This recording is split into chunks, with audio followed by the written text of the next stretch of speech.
हिंदू धर्म में अंतिम संस्कार से जुड़े कई नियम हैं। मृत्यु जीवन का अंतिम और अटल सत्य है जिसे कोई टाल नहीं सकता है। गरुड़ पुराण के अनुसार जिसने भी इस संसार में जन्म लिया है उसकी मृत्यु होना निश्चित है।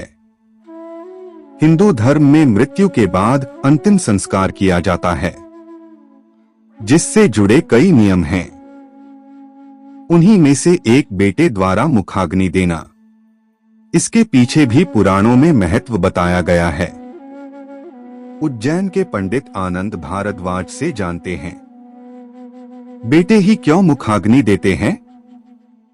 शास्त्रों में पुत्र का अर्थ विस्तार से बताया गया है। पुत्र शब्द दो अक्षरों से मिलकर बना है। पु यानी नरक और त्रा यानी की त्राण। इस हिसाब से पुत्र का अर्थ हुआ नकर से तारने वाले यानी कि नरक से निकालकर पिता या मृतक को उच्च स्थान पर पहुंचाने वाला। इसी वजह से ही पुत्र को अंतिम संस्कार की सभी प्रक्रिया को करने का प्रथम अधिकार दिया गया है। हिंदू धर्म में जैसे बेटी को लक्ष्मी स्वरूप पूजा जाता है वैसे ही पुत्र को विष्णु तत्व माना जाता है। विष्णु तत्व से यहाँ अर्थ है पालन पोषण करने वाला, यानी घर का वो सदस्य जो पूरे घर को संभालता है, घर के सदस्यों का भरण पोषण करता है।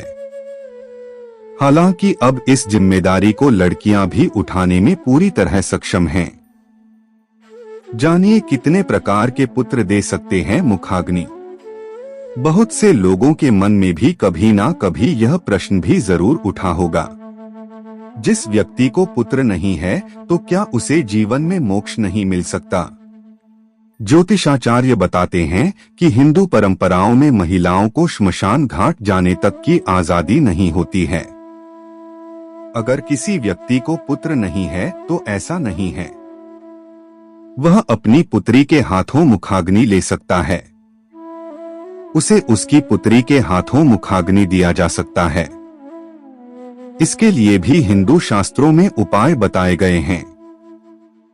इंसान के अपने पुत्र के अलावा और मानस पुत्र, गोद लिया हुआ पुत्र, पुत्री का पुत्र, खरीदा हुआ पुत्र, भाई का पुत्र सहित 12 प्रकार के पुत्र होते हैं।